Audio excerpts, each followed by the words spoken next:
I make a podcast episode every single day for 365 days. You will be hated for speaking the truth. You definitely have like an X-ray goggles on, where you can see someone's aura. A house divided against itself shall not stand. Matthew chapter 12, verse 25. If you want to make something of yourself, forget your political beliefs. Because different believers experience God in different ways, different non-believers need different explanations to see God as real. Things that make you angry suck you in. Satan's plan fails, right? And God's plan prevails. There is something to be said about dreams. When you go to bed at night and you have a dream and you can't explain anything about it and the subsequent things that relate to it, the science behind it, all this kind of stuff, dreams are clearly a very interesting thing, but they might be a little bit more interesting than you might have originally thought. They might be a little bit more complex and a little deeper than you might have originally thought. That's what I'm going to talk about today. And the inspiration for this video is pretty simple. I had a weird dream yesterday and I wanted to share it. And also, I made this video in the past. I made this as a podcast episode way back in the early days of the show. And I'm redoing it. I want to make it better. I want to make it more specific, more improved. And that's kind of going to be a little bit of a theme, right? This is season 2 of the 365-day podcast.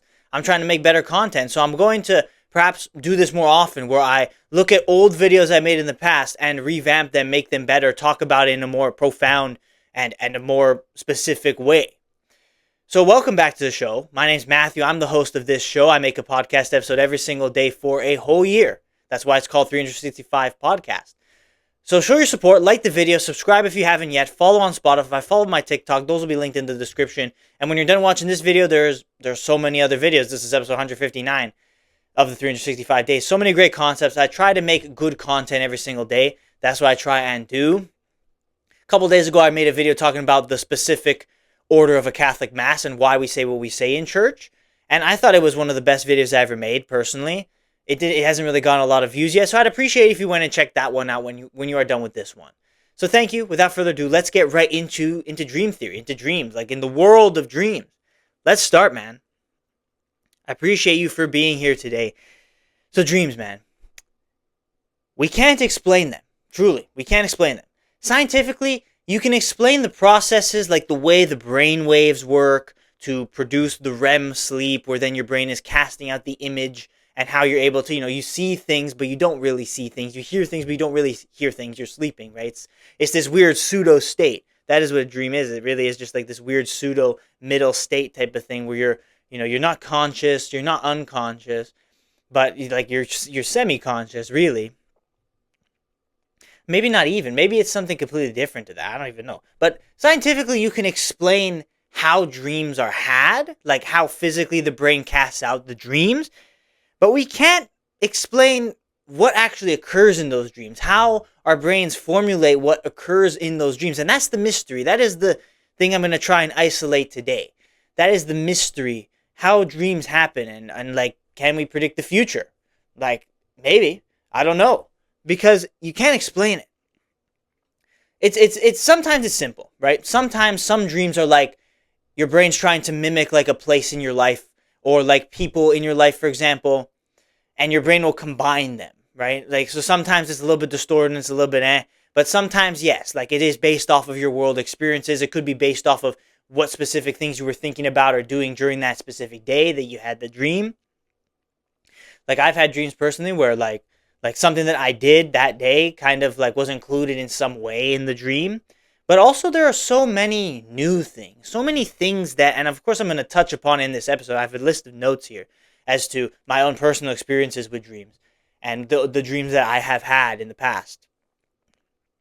Sometimes your brain just comes up with things where it's it feels like you're in a video game. It feels like you're jumping on clouds or something, or you're in this surreal place that you've never actually experienced, that you don't really know, and you're just kind of doing things, right? And sometimes that's what a dream is. So it's not always based off of, because you have dreams, it's not always based off of real life experiences. Sometimes it is, other times it isn't. And again, that's the mysteriousness, is the inconsistency. It feels like it's this randomness, but is it random? Or is it a coincidence? Or is it just something greater? Is it something more? Well, again, we're going to keep exploring that. We're going to keep diving into that. But also in dreams, you can have life scenarios be combined, as I kind of mentioned a little bit. I personally had dreams where I'd I'd be like in my house, or I'd be in my backyard, or I'd be in Canada, and I would be talking to people that I only met in Portugal. I played soccer with them in Portugal, and I have like a person that I played soccer with in Portugal in the same room with the person I met in elementary school that I haven't talked to since elementary school, in the same room with the person I met in high school and haven't talked to since high school. And like we would be in some specific place in Canada, let's say. Like that would never be a situation that actually occurs, obviously, because your brain's basically, like, you can understand that your brain's just basically taking situations in your life and kind of combining it.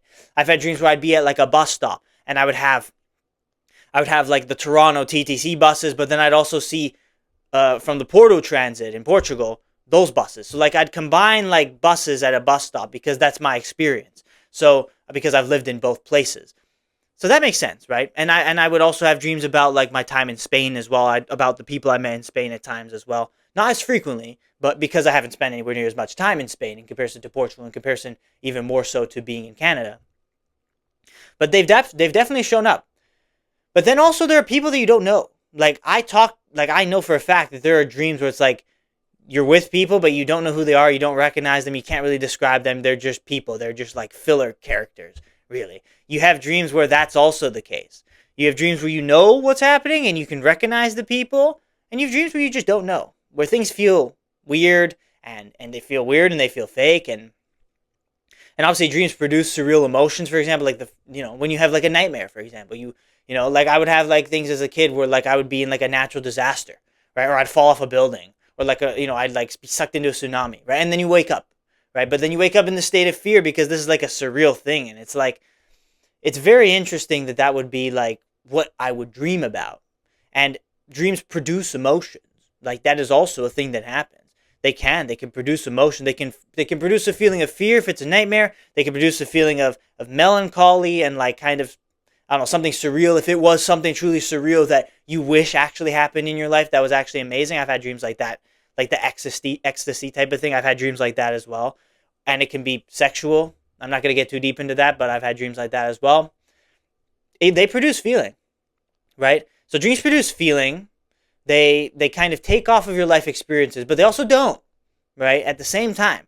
So it's this weird kind of dynamic. And the whole point of me talking about this is that the fact that we can't explain it, right? We're all trying to figure out how to explain everything in life, right? And sometimes you just kind of have to accept that you're never going to be able to. And dreams are one of those things. And it's like maybe the more tangible and direct way to understand that, right? It's the direct way to understand that. The dreams are the greatest human connection, the spiritual connection we have to outerworldly things. I think dreams like are absolutely us tapping into some sort of an energy, some sort of a spiritual energy, connecting in some way with the other universes and other powers that exist in the whole whatever, in the whole cosmos, in the whole universe and dimensions and all that stuff. I think whatever it is, I personally believe it's God, of course, but I believe that the other universes that are involved, the one most tangible, most real, most felt way we connect with that is through our dreams. Because how else would you explain situations that we've never experienced be put up in front of us in dreams? You can't explain it. You can't prove any of it. You just kind of have to think about it. It's like, it makes sense that dreams are this crazy, weird thing that's unique. It's a unique thing in our lives. No state in our life compares at all to an actual real dream that you're experiencing at night when you're sleeping, if you get into that moment. And all of the things that kind of relate to dreams, it's hard to explain it. You can't explain it. And like the only thing that makes sense is that it is definitely some sort of inherent spiritual connection with the outerworldly, things that are not in this world, in this universe. And that makes sense. That explanation makes sense to me personally.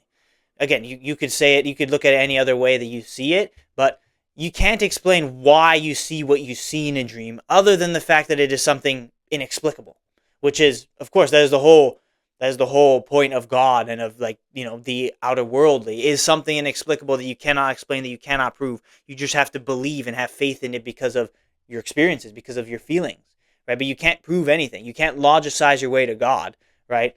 I think dreams are a great way, and if we can tap into that potential of dreams, we can really try and figure some things out. Like, but here's the thing: we don't really have control. We don't have control over what we dream. And again, perhaps it is a testament to that power that exists outside of ourselves that we don't have control of, and it's such a great power that you'll see so many crazy things in your dreams, and you have so many weird dreams and weird interactions and weird moments that just combine and don't make any sense, right? You see the memes and stuff. The memes are real because these types of things actually happen in dreams. And then you just cut, like you're in one situation, you just cut to some other completely random, unrelated situation at all. And that is like kind of dream state. And it's this whole thing, and it's just a big like mess of stuff. And it's like, you can't comprehend it. So that's why I think it really is like some spiritual thing that's such a big power that when we have it and we have the dreams, we can't explain it. We can't really conceptualize it and put it into thoughts and words. Sometimes you can. Like sometimes like I write a dream, I have a dream journal. And I'm going to get into that a little bit as we get into this episode, of course, where I write down my dreams, right? And there's specific circumstances to when I'm able to write down my dreams. But like for the most part, like you don't really know where it comes from. You don't really know like how it happens. And most of the time you can't really put it into words. Sometimes you can, but most of the time you can't really put it into words as to what happens in the dreams. So because of this inability for us to even understand what's going on, to me it makes sense that it's something spiritual, it's something greater than ourselves that are trying to tell us something in our dreams. Right? How do you explain deja vu, for example? This is a huge thing, proving that God is present with us in our dreams and it's a spiritual connection in some way. How do you explain deja vu? Sometimes, I understand. Sometimes deja vu you literally have because you literally did that exact thing. We sometimes do the same things every day. And sometimes like you've done like a specific motion and it makes you feel like, wait, really? This feels weird. Like it feels like I've done this before. Sometimes it's because you actually did. Because sometimes we repeat motions and we repeat things. In life, that's understandable. But how do you explain a deja vu when you know that you haven't done that thing before? My personal theory is that deja vu is because you dreamt about it in the past and that you were able to envision something that happened in the future through your dreams. And that's part of the reason why I write down my dreams, because if something that I wrote down actually happens to me, that can kind of be a little bit of more proof of it being true. This is just a theory, obviously, but I really do think that it makes sense. And I'll give an example. If you don't know already, the recent Pokemon games, Pokemon Winds and Waves, the trailer for it came out a couple weeks ago. For those of you who don't follow, it's the brand new Pokemon games. It's supposed to be super hyped and super exciting. We're super excited to be and to play them, right? I personally love Pokemon, and if I'm able to play them, I absolutely will. And they're definitely like the games that sit with me and resonate with me like the most. And I grew up on it, and I still love it, right? So I was following it, and I watched the trailer, and I watched the sneak peek really of the new games. It's unfortunate that they're only coming out in 2027. We're gonna have to wait a long time. But I saw a specific scene of like the scenery and the nature in like the nature of that was within the game that gave me deja vu. It was like it was as if I dreamt it, and it feels like to me I can really think. I think I dreamt of this. I think I really did dream of me being in like this exact, like it was a specific scene of like a mountain with like lush environments and water on the side. And I'm like, I think I dreamt of this type of a environment pretty exactly. And it's not just like a coincidence. I don't see it as a coincidence. So how do you explain me having like this deja vu feeling watching the trailer and watching this specific scene? Like I think I did dream of it, and I can pretty clearly remember a dream that I had. Unfortunately, I didn't write it down, but it was a dream I had that was me in this type of an environment, and it was me kind of going about these things. And I think I might have even seen Pokemon themselves, like different Pokemon, different creatures that I didn't know. Maybe in 2 years from now, when we see the new games, there are actually Pokemon in those games that I dreamt of in some capacity, which is like mind-blowing. I can't prove it, but I really do feel like that is the case. And how else would I explain me feeling deja vu for you've revealed the trailer? I don't know anything. I haven't seen any leaks. I haven't seen any scenery. This is raw first time me seeing it for the first time. 100%. No doubt in my mind. And I'm feeling deja vu. I'm feeling like I saw it before. I truly do believe it's because I saw it in a dream and it was vivid in the dream. And it truly is like, it's mind blowing. Like, I can't explain it any other way than that. Like, it feels surreal. It feels like it can't be real. It feels like it's just so crazy that it can't be real. But I truly am confident that that's the reason. That's the reason why I felt the deja vu for the Pokemon trailer. It's like it's a weird example, but it's just a small example as to like the times that like something happens in your life and you feel deja vu. And if it's something bigger and you haven't done it, you haven't seen it before, it could absolutely be possible that you dreamt it. And it could be possible that we as humans have this ability to tap into seeing the future in some way through the dreams, right? As of now, it's just theory. As of now, you can't prove anything. Maybe we'll be able to one day. But I can't find any other real, reasonable, logical explanation as to why I felt deja vu in the middle of a Pokemon Presents trailer for the new games that I never saw, never experienced at all. There's really no other reason for me feeling like I saw this before, other than the fact that I dreamt it in some way, which to me is just mind-boggling. Like, I can't really like explain it, but the fact that these things exist, there's like, this is the power of dreams. Like, this is really what is the essence of dreams. And the whole thing with dreams predicting the future. Like, I've had dreams where, like maybe years ago, right, where I can remember them. I didn't write them down, but I can remember them. And there's one specific dream I remember where it was me scoring a header in like the last minute in like a fully packed stadium, and like I headered it in at the near post. Like, I ran in the near post. I remember it vividly. I ran in the near post. I headered it in. For those of you who don't know, I've never actually scored a header in a competitive match. Believe it or not, I have not scored a header in a competitive match, which is crazy as a center back. But there's, that's a whole other can of worms to open up as to why that really is the case. Why headers have been a problem for me in my life. But that's a whole other thing to talk about. But the point is, like, I had the dream about how I scored a header in the last minute of a game. The stadium was full, the fans were going crazy, and I remember, like, I scored, and I ran off to the corner and started celebrating like crazy, right? And this was in a dream. And then I think back to it, and it's like, did I have that dream because it's just like a manifestation of my own personal desires? Or did I have that dream because like that is meant to happen in the future? Did I have that dream is because someone else goes through something like that in the future? Is it a prediction of the future? Or is it just my own desires that are never going to happen? I don't know. To me, I kind of feel like the way that dreams have been, I've had relationships with, like, my relationship with dreams, it feels like it might be some sort of a prediction and nod towards some sort of a future event happening. And the fact that I'm able to remember it all these years later is a pretty big testimony to the fact that it might be true. The way we remember dreams is also pretty crazy, right? Sometimes, and this kind of starts to tie into me writing down my dreams. Sometimes I have a dream and I can't remember anything. This is the reason why I started the video. Yesterday, my dream, I don't remember. I know I had some crazy dream last night, but I don't remember anything about it. I can't even like begin to figure out and put the pieces together and wrap my head around what happened last night. But I know it was some sort of a crazy thing and crazy dream that happened. Sometimes you can remember the dream vividly. And when I remember the dreams vividly, that's when I decide to write them down. And I explain it as specifically as possible so that if something like that or something similar like that happens in the future and I have this thing of deja vu, I can go back to my dream journal and find it and see if it was actually something I dreamt, to have a little bit more proof of the theories that I'm putting out there, that dreams are kind of predictions of the future in some way, God telling you something in some way. I'm yet to be successful in that, and maybe that's because it is just like there's a level of like randomness that humans can't comprehend.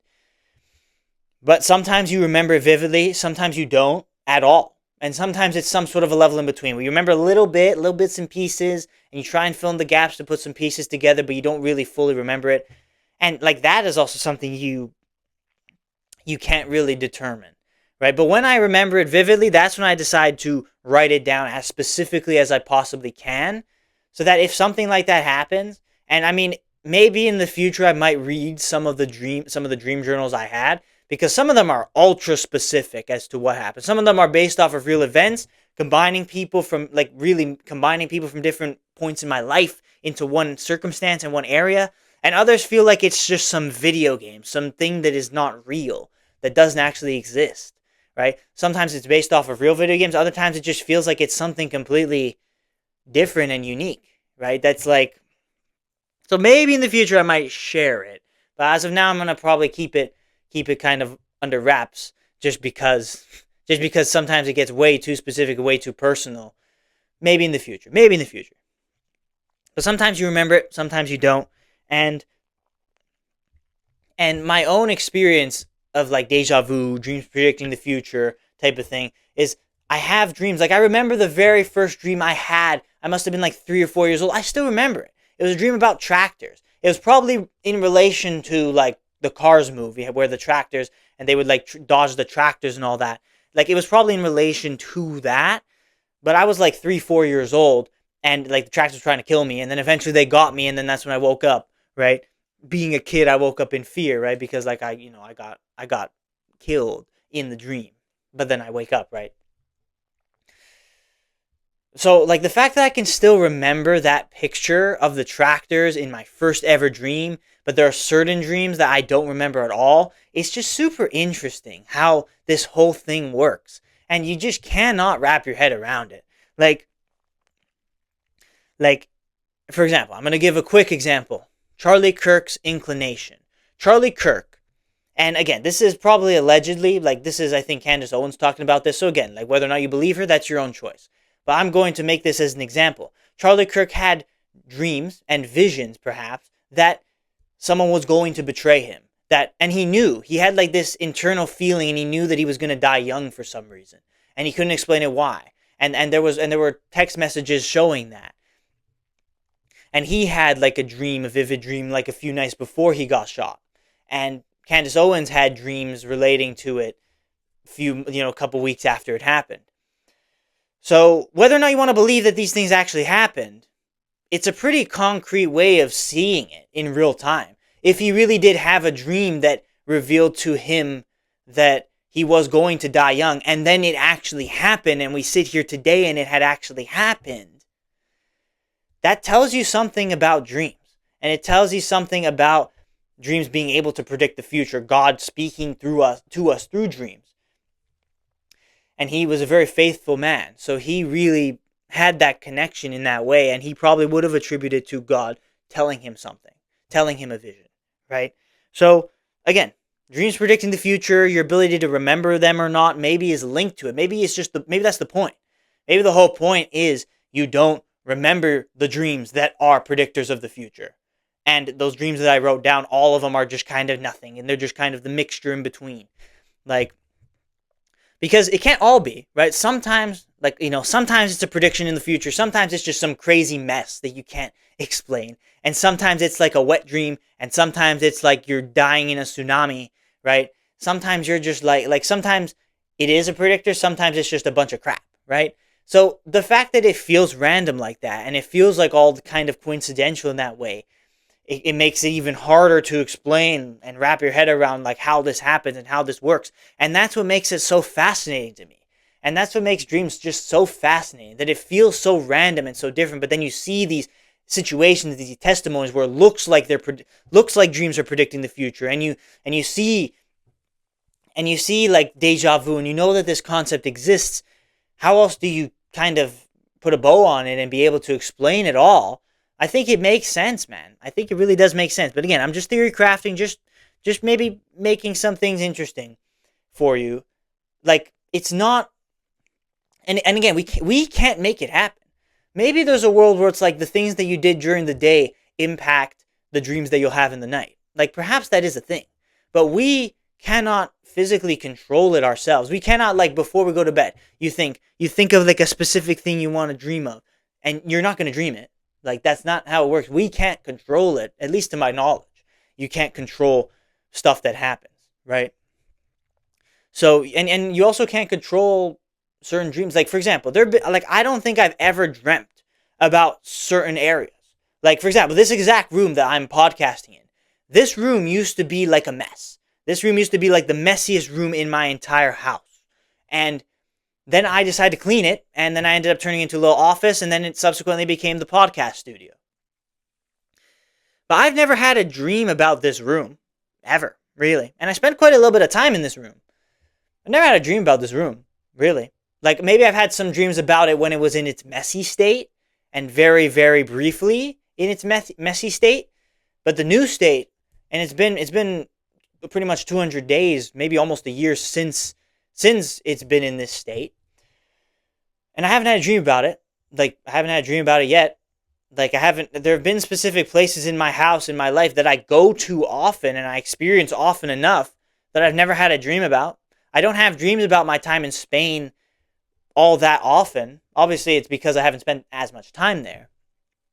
But there's a relationship between, like, the dream and the time, and you can see it in, like, fantasies and stuff that dreaming is, like, very, very much like this innate concept that is definitely touched upon in mythology, and it's touched upon in like fantasies and video games and type of stuff like that, because it's clearly something that people recognize as being this outerworldly thing that you can't explain. And that's why it's so interesting, and that's why it is so fascinating, because you can't really explain it. Again, I'm just theory crafting, giving examples, and trying to show you what I think through my own experiences of dreams.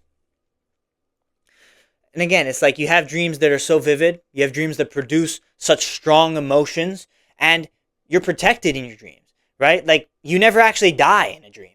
That's a whole other thing. If you open up, I can be here for another hour. You don't actually die in a dream, right? I've had dreams where, I'd be hit by a tsunami, I'd be attacked by a bear, I'd be like in a tornado, I'd be like, my house would explode, a car would drive right into me. These are just examples of dreams I've actually had, where, like, a split second before it happens, you wake up, right? But you're in fear because, like, you felt the feeling as if it was real. But it's not. You wake up, you're in your bed, you're in the comfort of your home, it's all good, right? So it's like, you're actually, like, protected from death in the dreams. Like, you don't actually die, right? So that might also be, like, a thing. Like, I'll just quickly touch upon it. I don't want to be here for freaking 3 hours, dude. But that might be a whole other thing. Like, maybe because dreams are so kind of uncontrollable, and it's such a bigger power that we humans can't understand, but we can sometimes tap into. Maybe it is literally like we're separated from death in dreams because God doesn't want us to see what happens after death. Because the whole point is we're living our life on this earth, and what happens after death, we don't know.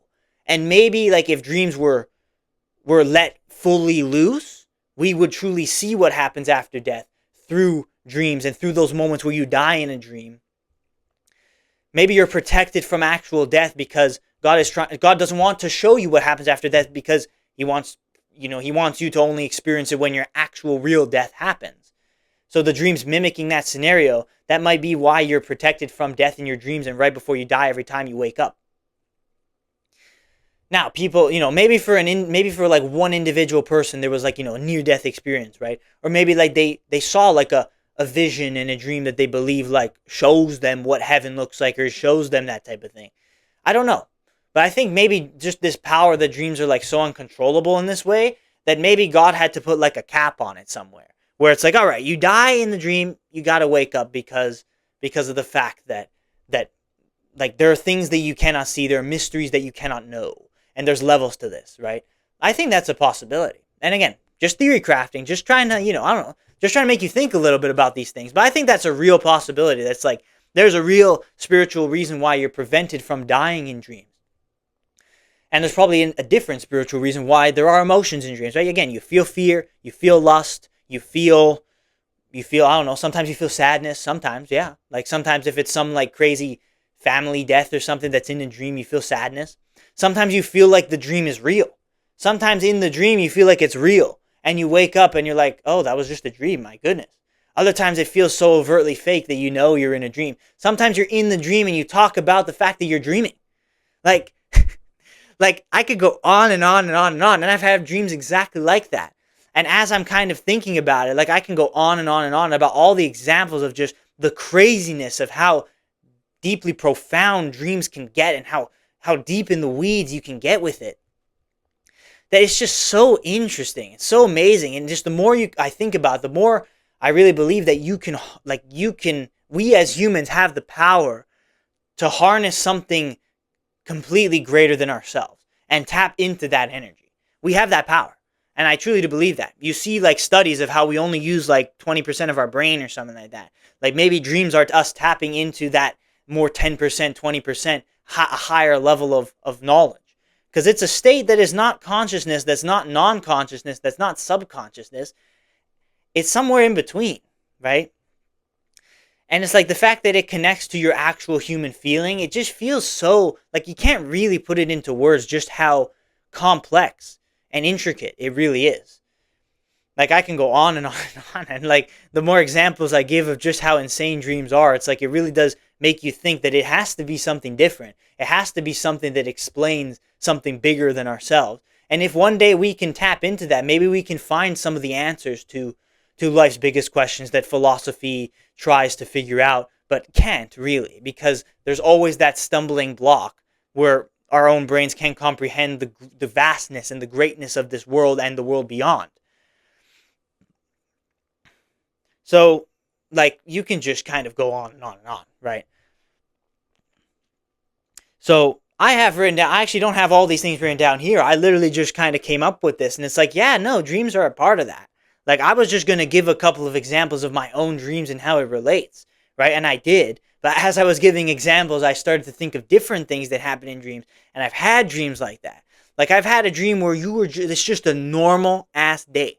Like, you're just like driving in the car. You're going inside someone's house. You're sitting on the couch talking, but you can't really make out the words that you're saying to each other because it's a dream and it's distorted in that way. And then you go out and then you drive home. And that's the dream.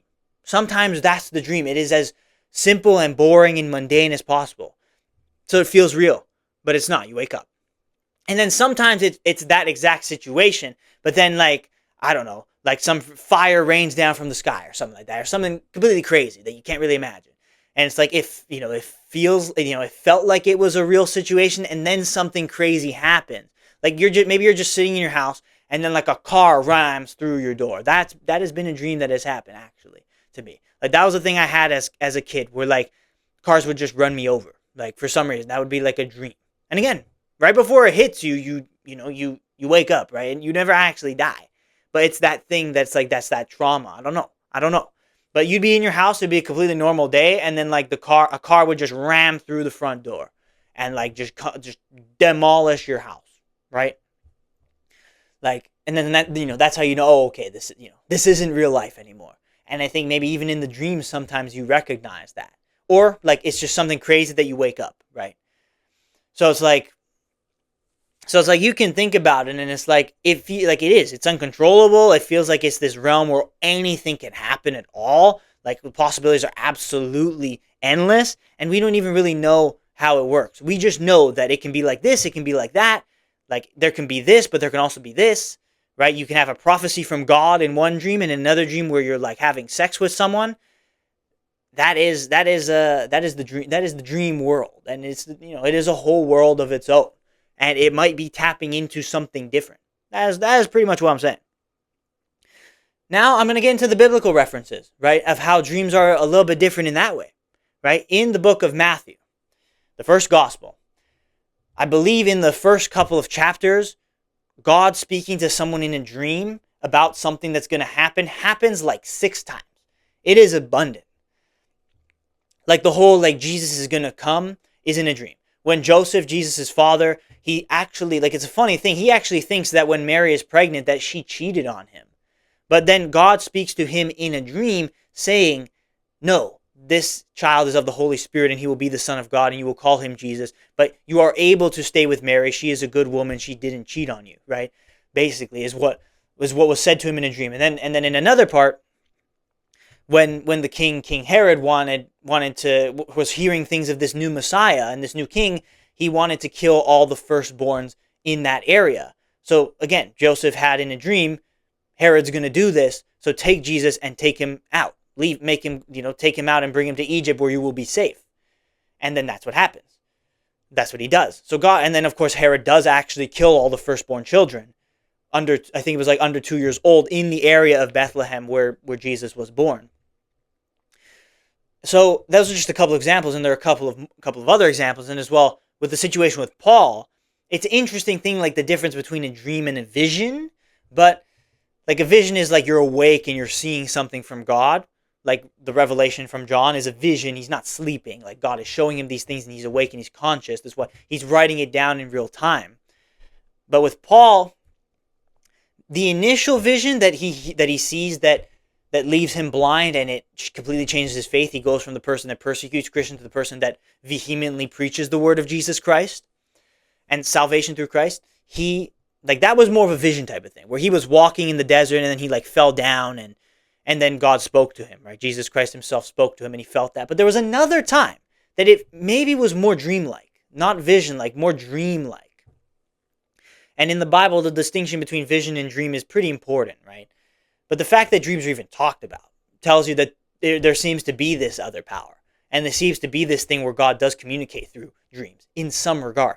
But Paul was going to enter into a city and he was afraid. He was fearful because he thought that they were going to go and kill him and hurt him and scrutinize him, like in a way that, he thought he was going to get killed. But then he had in a dream, and I think it's specifically differentiated the fact that Jesus talks to him in a dream saying, "Go into the city, for not a hair on your head shall perish," right? I'm pretty sure those are the exact words. It might be a little bit different, but then he goes in and he preaches and it's beautiful and it's amazing. He fully trusts God and he's able to spread the word of God in that city in the most beautiful way, and they accept him rather than killing him like what he thought. And then also there's a situation with Peter where there's like a Greek, I don't know what he is, like he's a Greek, like a high person in like the status of Greek time, named Cornelius. This is in the Acts chapter 10, the story of that, where he has, again, vision and dream are a little bit distorted in these circumstances, but he sees, like he says that he has in a vision or in a dream or whatever, to go send people to a person's house named Simon Peter in Joppa, and bring him here so that he can preach to you salvation. Something along those lines. And then Peter himself has a dream / vision, whatever. Like the terminology it's a little bit like unclear if it was like you're awake and you're seeing something, or if you're actually asleep and you're tapping into that exact same dream energy that I'm talking about in this video. But it's not exactly clear. But he sees the dream himself, and he actually doesn't really know what the dream is talking about, right? Because it has something to do with like God's talking to him about like eating meats and stuff, and Peter says in the dream that he's not going to eat what is unclean, but then God says like what God cleansed you can eat. God's cleansed everything, basically, is what he's saying to him, and he's trying to figure out what it means. And then in that same morning, that same evening, the people that Cornelius the emperor sent to Peter show up and say that we want to bring you to Cornelius for he wants to speak to you.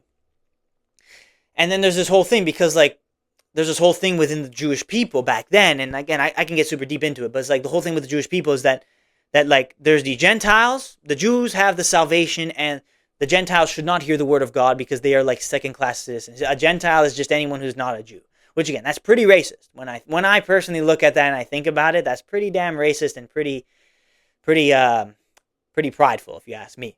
So Peter was still kind of a little bit confused about these things. So he with full faith, because he had the dream and God spoke to him in the dream about these things.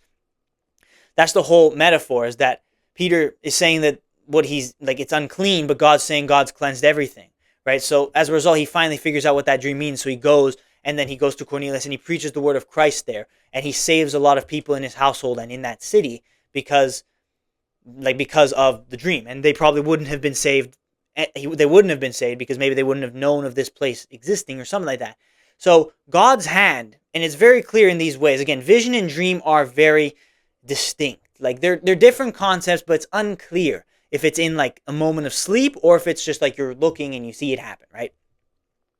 In Revelation, it's very clear that it is a vision. He is experiencing it happening. But in these other situations, these other examples that I've given, it's not so clear. But I think it is definitely evident that in the Bible, God speaks to his people through dreams. And he uses dreams to tell people prophecies and predictions of the future and things that are going to happen to save them from it, because he has a plan for them to spread his word and his message. I think that is absolutely clear to see in the Bible. So if you think about that in the Bible, it really does make sense to me that there are ways that God speaks to us in dreams as well. Like, by God, I mean God, the Lord Jesus Christ, because he is the way, the truth, and the life. That is my personal belief.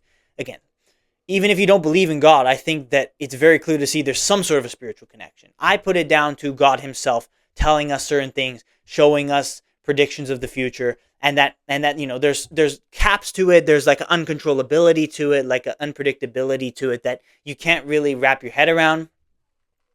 But I think there is an absolute truth to the fact, because of the biblical text and these examples, that God does speak to us in our dreams. And like, it's, again, sometimes it's a mess, right? I think maybe the devil has access to dreams as well, and he can distort dreams in his way. Like, it is some sort of a weird thing that you cannot really explain, but I just find it so fascinating that I have to make like a half-hour episode talking about it, because it's just so incredibly crazy how that works, right? And it's like, maybe we'll never figure it out, but just to think about these things and like the fact that, yeah, it is a real, tangible, and concrete possibility that God just speaks to us in our dreams. And it's a concrete possibility that dreams are our one connection, direct, visible, tangible connection to a world that is not here, right? That is not our own. That is something completely different. And it's not just fan fiction and fantasy. It is something that feels real. And it's like, I think just looking at dreams and understanding dreams better as a society is a great way to kind of debunk any atheism type of thing. Any version of atheism that there's no God, that there's no creator, there's no other universe, it's just us here, and we are dirt, and then we live our life, and then we go back to the earth as dirt, right? Like, I think dreams are a great way to probably like tap into some of the answers to those great questions, to perhaps debunk any of that type of sloppy theory, right?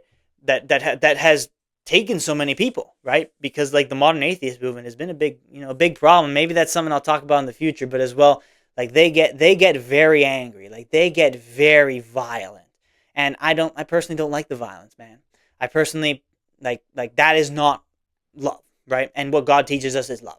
And that's not what atheism teaches us. But perhaps we can find these answers. The point is, like, I kind of digressed a little bit. I kind of went off topic. I digress. The point is, we might be able to find the answers to some of these questions in dreams. So that's why I'm kind of talking about these things. And it's like, it's clear to see. And I'm just going based off of my own dreams, my own experiences. And it's like, again, if a dream I wrote down specifically comes true, you guys, the show, the episode will probably be the first to know. Because even if not a lot of people watch this show, just having it out there so that maybe one day someone stumbles upon it, however unlikely that may be, I think it's a good thing to say, and it's a good thing, to try for us to figure out the answers to a lot of these philosophical questions. Perhaps the answers are in dreams. And kind of now, as I've gone through it all, and I've really given you many specific examples as to the craziness of dreams and the outerworldly power that seems to be present in dreams, I'm going to wrap up with just a few final points, and these are just my opinions about how dreams work and how they are, and trying to wrap it all up into one big conclusion and put a bow on it all. So, take it as you will, but I personally believe that this is the case. Number one, God uses dreams to tell us things and to show us prophecies, whether it be prophecies of the future, whether it be like things that we have to avoid, things that we have to go and do. He speaks to us in dreams. Not in every dream, because I think the devil also has the power of dreams to manipulate it in the wrong direction. And I think there's some sort of a middle ground where there's just like your brain is just creating some craziness, right? Because you can't really explain how it works. But I think when God wants to tell you something, he will take control of this dream world and place that prophecy in your dream. I think that is really what happens. And I've seen, although not so big examples yet in my life, I've seen some small examples that might make that be true. And deja vu is like an example of dreams, of prophecies and future things that you saw in dreams in the past come true. You just can't really wrap your head around it because maybe you forgot about the dream, and maybe you purposefully forgot about the dream because there's a level that it's not supposed to be fully revealed to you, these things, right? But I really do believe that is the case. Dreams can just be a crazy mess, or they can mean something. There is a real like kind of in between thing. Maybe dreams as a dream world is a completely separate universe, separate from God, separate from the devil, right? Separate from heaven, separate from hell, and separate from earth, and separate from this current universe. Maybe it's just some complete other universe that God has access to and he can apply it in some way, but maybe at the same time, when it's left to its own devices, that's how you get these like crazy like dreams that have no meaning, that have no purpose, that are just like a load of crap, basically, which happens. It happens, right? Like that probably makes the most sense. That it's this separate world that when God needs to tell you something, he will use it as a vehicle, a means to get to let you know. And when the devil wants to break your faith, he will also use that as a means. But when neither of them are interacting with it, it's just this thing, this world that exists there. Again, just my theory, just my idea, but I think that makes the most sense to explain why sometimes things have meaning and sometimes they don't in dreams. Truly. And I truly believe humans probably have the ability to see the future. It's not really under our control. We can't master that, but I think we have some level of ability to see the future, to predict the future. And not by the way of like, oracles with the ball and the mysterious orb, and it's like whatever, like the zodiac and whatever it may be to predict your future, right? Like the numerology type of thing. Like it's not through that. I think that stuff is all just for show, right? For show, to get people like interested in something, right? In something outerworldly, but I don't think any of that's real. I think the real way humans can predict the future is in our dreams, and it's not something you have power to control. It is something that is just there, and if you can be conscious enough to like in your brain grab it and write it down, maybe, which is what I've done a few times, or think about it so much that even like years later you still remember that same dream, which has also happened to me many times. And I think like there is an ability to predict it. Like maybe one day we find out how. I don't think so. I don't think that'll be possible because it's so complex and it's so hard to figure it out. But I do believe that there is some sort of a power within us that we can predict the future for real. And finally, my final thing, it's not just a set of coincidences. Like you could look at it and say, it's just random. Like it's just a bunch of random things that come together and all of these feelings, like there's no correlation to it, right? You can maybe make that argument. You can make this, the debate topic that it's just a coincidence that all of these things happened at the same time, and I have deja vu about this Pokemon thing because maybe I dreamed of something similar but not exact. I personally don't believe that's the case. I believe that it is not a coincidence. There's a reason why you like specific things, you feel deja vu for it. There's a reason why some dreams you remember and others you don't. There's a reason why everything that happens to you for a reason. That's a quote and that's a saying for a reason. There's a reason why everything happens to you for a reason, right? You can get way too philosophical and way too deep on that, but I think like there's a reason why you feel deja vu. There's a reason why some things you can't remember. There's a reason why you're prevented from actually dying in the dream. And I think that is God's hand and God's influence in some way, some capacity. And I think there is a way you can tie it all together. Maybe I tried my best to do it as well as I could have, but maybe there is some other intricate and complex way to tie it all together in a more concrete, in a more understandable and explicable way than what I'm dealing with. Again, if you have any other ideas, let me know. Like, share with me what like dreams you guys had that you felt was some sort of a prophecy for the future, because I think most of us do. And I am of the firm belief, especially with the works of the Bible as well, like kind of confirming that in the Bible these things happen. I do believe that in some way God is able to communicate with us through dreams. But perhaps, again, it's something so beyond our understanding, and I experience all these things, and I just want to share it. So I've just pretty much laid it all out there. I think I've said literally everything I could have possibly thought about when it came to dreams. Again, I can get deeper into it. You can get more philosophical, and you can be here for hours. But I'm going to cut it short because I think I'll leave you with that, right? I'll leave you with just this, and I think this is enough for you to think a little bit about how dreams work. And I personally am super fascinated by it. And hopefully, I mean, if you're still here at the end of this video, hopefully you're also fascinated by it as well. So it's like as simple as, I hope you enjoyed it, right? And I hope that, I hope you can figure it out. I encourage you to write down dreams because I think if we can figure this out, we can maybe tap into some power that humans have that we would have never thought possible. And this can be very good for all of us, for all of our lives in some grand picture, grand scheme of things, to answer these questions, these philosophical questions that plague so many people on their hearts. So that's it. That's all I got. And that's all I'm going to say. That's all I'm going to, that's all. I'm just going to cut it right there, right? So I hope you enjoyed it. This was definitely way more in depth, way more complex, and definitely way better than that first episode I made about dreams. And I'm hopefully going to be talking about other episodes I made in the past and improving them and making them better, because that's what I'm going to be doing for season 2 of the 365-day podcast, improving the content, improving the quality every day to give you guys good stuff. And I hope that this was good stuff for you. And if it was, let me know. The only way you can let me know is by showing your support, by interacting with the video, commenting, sharing with your friends, watching some of the other content, liking the video, subscribing, following on my socials. All of that helps. And all of that, I appreciate you truly for doing it, if you do. So thank you. I appreciate it. Appreciate the support. I appreciate you for watching this episode of the 365-day podcast. And as always, I wrap it up in the same way I do each and every day. As always, I'll see you tomorrow for the next one.